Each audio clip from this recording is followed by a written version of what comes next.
morning, everyone. Morning. It's great to see you all here. I had visions of playing to a completely empty auditorium for the Big Great North Runs, and I really appreciate you all making the effort to come out for me. Thanks. So I'm Ben Macleod. I'm a member of Newcastle Unitarians. Most of you know that already, but I think I have one new lady today, so I'm a member of Newcastle Unitarians. This service is entitled Engaging the Senses. It draws very heavily on a workshop that I attended at this year's Unitarian General Assembly. It was delivered by the Unitarian Association of Lay Ministry, and it was all about how to engage the senses in Unitarian worship. It's an unashamedly spiritual and New Age service for me today, with quotations and readings from a variety of sources, and some of my own personal experiences and musings thrown in. My service today is punctuated with snippets of wisdom from the book Spiritual Unfoldment by the Native American spirit guide White Eagle, as channeled through the mediumship of Grace Cook. So you will hear, in the words of White Eagle, quite a lot. I'd like to invite Martin up to light our chalice. He was in a goblet of joys and concerns, which I've set up at the front here. Here we'll have a big jug and a clear bowl and a small tumbler. Instead of lighting a candle, you fill up the little jug from the big jug and then pour your contribution into the big bowl. Does that make sense? Yeah. In this bowl, and then you offer up your joy or concern if you'd like to say what it is, or you can just offer a silent prayer, it doesn't matter. In this bowl, the goblet of joys and concerns, all our wishes will be mixed, and we can see the tangible contribution of all. It's almost like a reverse communion, where people come up to the front and contribute to the collective whole, rather than taking away from it in the form of bread and wine. I'd now like to invite people to come up to the front and pour a glass full of water into the bowl. You can say out loud what your joy or concern is, or simply offer a silent prayer. I'll start us off, and then anyone who wishes to come up and contribute can do so.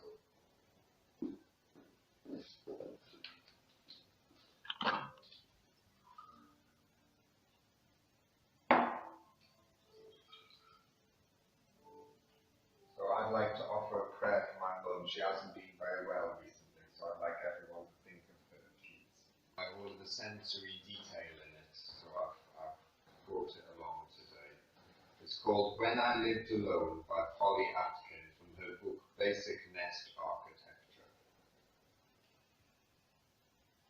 When I lived alone, I was clean, good.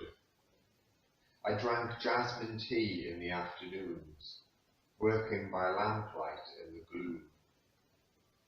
At night I read by candlelight, drank rooibos, played piano to the guitar, guitar to the piano.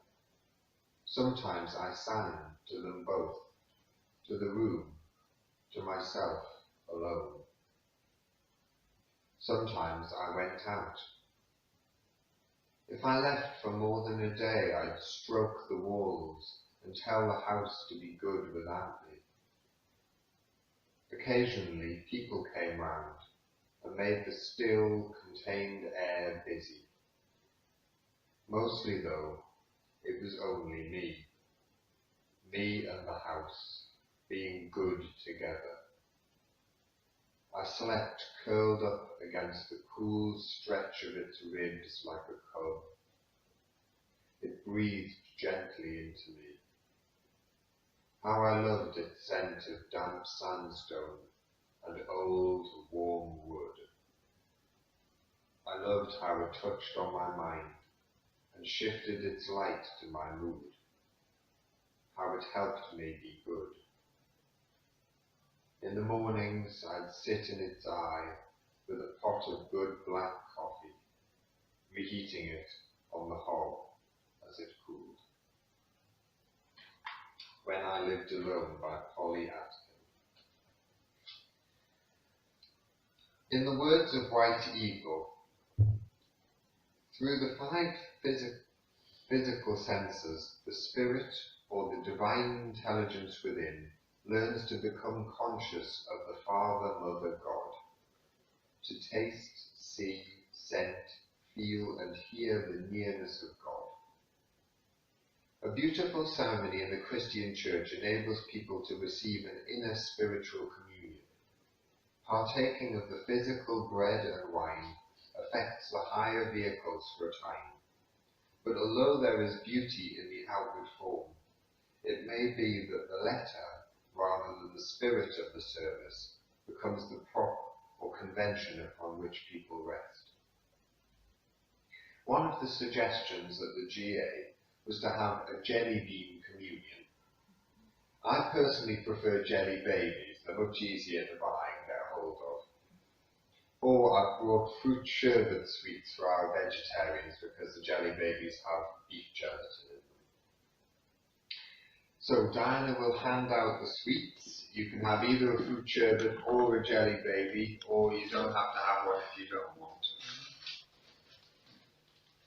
Pick one you like the look of, but don't eat it just yet. Just hold on to it. So, first of all, look at your sweet. What colour is it? What colour is it really? Not what colour do you know it to be. Like, I know this to be orange. But it's not really that orange, it's a bit pinky orange. What colour is it? Green grey, pinky pale, orangey yellow. How much icing sugar is caked onto it if you've got a jelly baby? What does its little face look like? Is it well formed? Can you see its expressions? Touch the sweet. Feel its shape and ridges. How heavy is it? How soft is it? Does it feel fragile or strong? Smell the sweet. What does it smell like? Does it smell of fruit? Smell powdery? Or maybe it just smells sweet? What memories does this smell bring back? Let your mind go blank. Close your eyes if you wish and smell your sweet. Take a deep inhalation. What images and memories can you recall? Does it bring back your childhood? Or even the first time you remember eating such a sweet? Who does it make you think of? Perhaps a relative who gave you sweeties, or friends and siblings you used to share them with. Can you remember how excited you were as a child to receive sweets? Was it a real luxury for you to have sweeties, or were sweets like this common when you were growing up? Did you feel truly grateful to have such sweets, or did they simply leave you ambivalent? Smell the sweet and imagine in as great a detail as you can just how you think the sweet will taste. What will its texture be like? How will it break against your teeth? How chewy or hard do you imagine it will be? Will the flavour come rushing out? What will that flavour be? How will the fruitiness set your saliva running? Has the smell of the sweet changed now that you've been holding it? Has the sugar gone sticky with your sweat? Look again at the sweet. Has the colour changed, or does it look much as it did before? Babies, human babies, not jelly babies, explore the world by putting things in their mouths. Our mouths are very sensitive at measuring a vast range of different things, not just taste, but roughness, shape, hardness. All sorts of things can be measured by our mouths. So place the jelly baby in your mouth, but don't bite. Roll the shape around on your tongue. Does it feel the way you thought it would? Chew or suck your sweet. Feel the way in which it breaks against your teeth.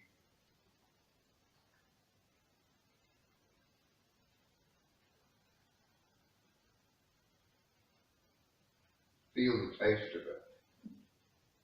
The juiciness running out and peaking your salivary glands.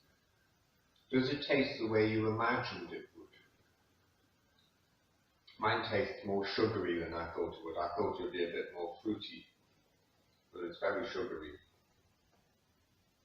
As you chew, suck and swallow your sweet, let us think about all the hundreds of people involved in bringing this tiny sweet to your mouth.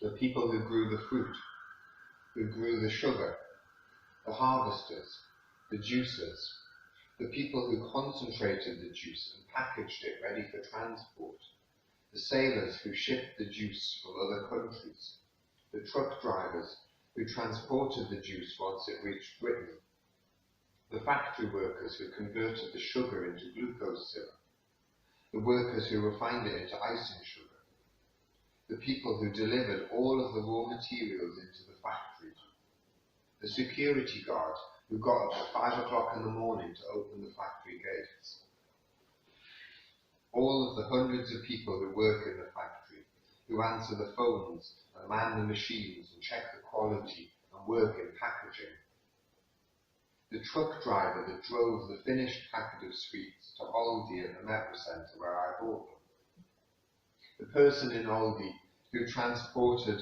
the pallet full of sweets out onto the shop floor, the person who stocked the shelves, and finally the person who served me at the checkout. Let us not forget the people who refined and transported the diesel to make all these trucks and cars and boats and farm equipment run, and the millions of prehistoric organisms that gave their lives to be turned into oil. The chain of people involved in bringing this one sweet to your lips is almost endless. It stretches like our senses, off into eternity. Let our hearts swell with pride and love and gratitude for the infinite bounty of this one humble sweet, a moment of pleasure on our tasting tongue, delivered by more hands than it is possible to count. We are blessed. Let everything that we eat so sustain our body, mind and spirit, and let us be thankful for every one of our manifold blessings in this life. Thanks be to the divine majesty of the universe. Amen.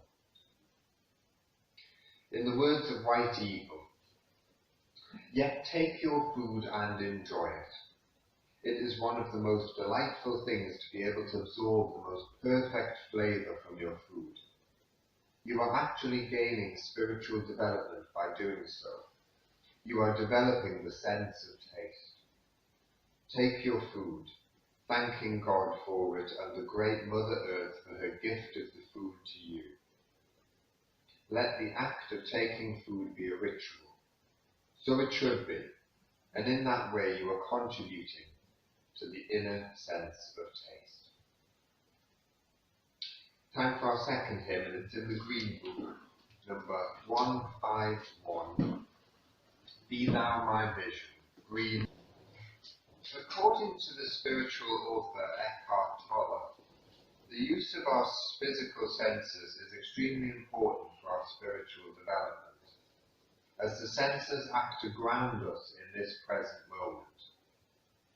In his book, The Power of Now, Echkhart Tolle explains how the basis of all human suffering can be found in our lack of presence, our lack of being rooted in the present moment, our mind's insistence upon focusing on past events or projecting our thoughts into an imagined future.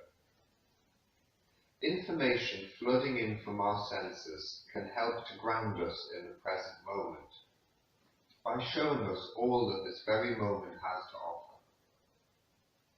Our senses also importantly help us to inhabit our body, to feel if we're too hot or too cold, if our muscles are tense or relaxed. Being disconnected from our physical form, being too much in the mind, is an evil expounded by the New Age tradition. So we'll have a reading from The Power of Now by Echkhart Tolle. Use your senses fully. Be where you are. Look around.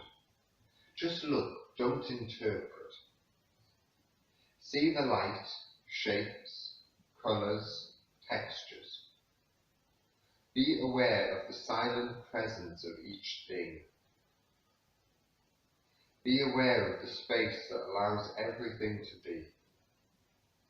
Listen to the sounds. Don't judge them. Listen to the silence underneath the sounds. Touch something, anything, and feel and acknowledge its being. Observe the rhythm of your breathing. Feel the air flowing in and out. Feel the life energy inside your body. Allow everything to be, within and without. Allow the isness of all things. Move deeply into the now. And continuing from The Power of Now.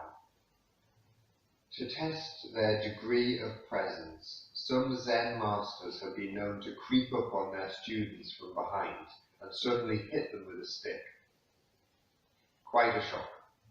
If the student had been fully present and in a state of alertness, if he had kept his loin girded and his lamp burning, which is one of the analogies that Jesus uses for presence, he would have noticed the master coming up from behind him and stopped him or stepped aside. But if he were hit, that would mean he was immersed in thought, which is to say, absent, unconscious. To stay present in everyday life, it helps to be deeply rooted within yourself. Otherwise, the mind, which has incredible momentum, will drag you along like a wild river.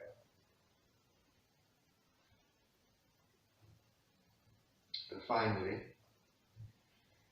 what you perceive as a dense physical structure called the body, which is subject to disease, old age and death, is not ultimately real, is not you.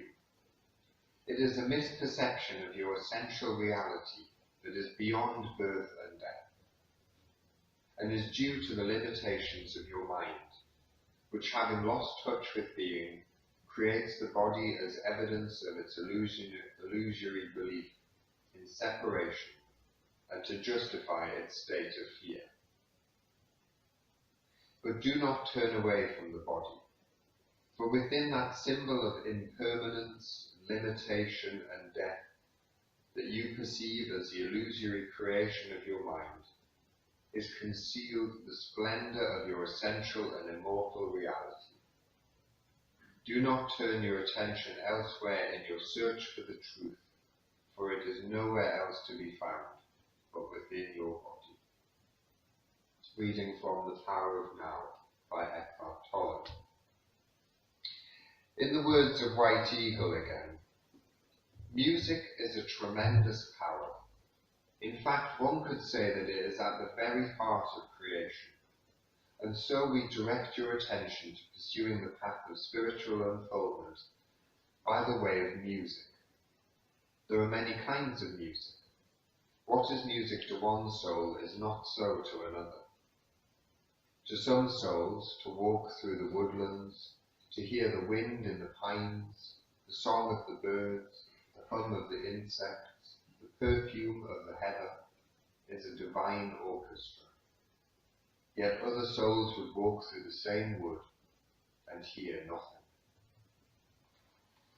And time for us to have another prayer now. And this is my own adaptation of a prayer by Andrea Wilson, taken from the book Roots and Rings, A Brief History of the Yorkshire Unitarian Union.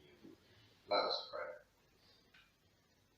Beloved Spirit of truth and beauty, We worship your manifestation.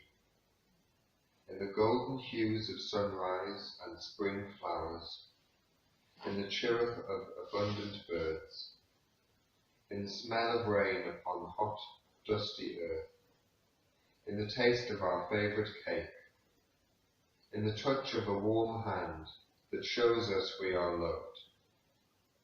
For in loving beauty and seeking truth, our days will be filled with meaning and splendour forever.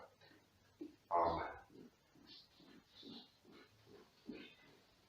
Now, I've got a bowl of cake batter up here that Diana is expertly going to put together for us. Diana is going to pass the cake mixture around the congregation for everyone to have a stir and, most importantly, a smell of the wonderful spices. Anyone who is gluten intolerant should avoid the mixture like the plague. I wouldn't even advise smelling it, to be honest with you, Morris, just in case. But everyone else can pass the bowl around, give it a good stir, and add your prayers for our congregation while I explain to you what we're actually doing. Bet you've never seen cake made in church before, have you? First time for everything. Yeah. That's great. You can give it a few stir. Does it smell good? Oh, you probably smell spices. Never mind. So, one of the things that was suggested at the GA to help engage the senses in a service was something called Stir Up Sunday. I'd never heard of Stir Up Sunday. It must be a southern thing. You're nodding. It must be a southern thing. I'm nodding too. Oh, okay. Well, you're vaguely southern. I'm from Wakefield. Yorkshire. But apparently, it's the last Sunday before Advent, so normally the last Sunday in November, basically. The name Stir Up Sunday actually comes from the collect for the day in Unitarianism's most hated of texts, the Common Prayer Book. The collect begins with the words, "Stir up, we beseech thee, O Lord, the wills of thy faithful people." For many people, that collect acted as a reminder to make the Christmas pudding that day, to stir up the mixture. So, in many churches, apparently, Unitarian ones included, according to the lady at the GA, a communal bowl of Christmas pudding mixture is passed around the congregation so everyone can have a stir and smell the wonderfully redolent mixture. I think it's a bit early for Christmas pudding, so Diana has whipped up the mixture for a spiced pudding with ginger and various other spices in it instead. And at the end of the service, we're going to pop the pudding basin in the microwave and have microwave sponge so we can all enjoy some hot, spiced pudding with our coffee. This is engaging your sense of touch and smell, and hopefully for those who can eat it, your sense of taste after the service. It'll only be a little sponge. I think we'll get about a spoonful each. Thank you, darling. There. Right, time for our third hymn, and it's number 104 in the purple book. Name. Bet you've never seen cake made in church before, have you? First time for everything. Yeah. That's great. You can give it a few stir. Does it smell good? Oh, you probably smell spices. Never mind. So, one of the things that was suggested at the GA to help engage the senses in a service was something called Stir Up Sunday. I'd never heard of Stir Up Sunday. It must be a southern thing. You're nodding. It must be a southern thing. I'm nodding too. Oh, okay. Well, you're vaguely southern. I'm from Wakefield. Yorkshire. But apparently, it's the last Sunday before Advent, so normally the last Sunday in November, basically. The name Stir Up Sunday actually comes from the collect for the day in Unitarianism's most hated of texts, the Common Prayer Book. The collect begins with the words, "Stir up, we beseech thee, O Lord, the wills of thy faithful people." For many people, that collect acted as a reminder to make the Christmas pudding that day, to stir up the mixture. So, in many churches, apparently, Unitarian ones included, according to the lady at the GA, a communal bowl of Christmas pudding mixture is passed around the congregation so everyone can have a stir and smell the wonderfully redolent mixture. I think it's a bit early for Christmas pudding, so Diana has whipped up the mixture for a spiced pudding with ginger and various other spices in it instead. And at the end of the service, we're going to pop the pudding basin in the microwave and have microwave sponge so we can all enjoy some hot spiced pudding with our coffee. This is engaging your sense of touch and smell, and hopefully for those who can eat it, your sense of taste after the service. It'll only be a little sponge. I think we'll get about a spoonful each. Thank you, darling. Right, time for our third hymn, and it's number 104 in the purple book of our name. There are our sole means of accessing the world outside our head. According to some psychologists and philosophers, the world outside our head is in fact an illusion made up by our senses. I'm sure you've got a sense of that from the reading by Echkhart, Tolle. I'm a very sensory person. My favourite things to do all involve the senses. I love going to art galleries. When I was in Dublin on my brother's stag do, all the lads went off to see a Gaelic football match, and I spent a wonderful day in my own company indulging my senses instead. I took myself off to St Stephen's Green, a lovely park beside where Oscar Wilde grew up. I went for a little nap on the grass under a tree, just lying in the shade. After that I found a quiet pub and bought myself a nice Irish coffee. Proper Irish coffee is such a rich experience, redolent with thick white cream, warm bitter coffee sweetened with brown sugar, and every mouthful made spicy by a shot of Irish whiskey. Morris's gums are going. I spent an hour just sitting with my coffee, reading my book and looking at all the people out the window. Fortified by an Irish pick-me-up, I headed to the National Gallery, where I spent the afternoon wandering around admiring paintings by Degas, Picasso, Monet, but my favourite was an early Van Gogh. After that I walked in the bright sunshine down the banks of the River Liffey, and I went for dinner in the best kebab shop in Dublin. Fresh tandoori baked flatbread, loaded with spice-marinated chicken chunks, crunchy lettuce and creamy garlic sauce, and some crisp little chips with the skin still on. A veritable feast for the senses indeed.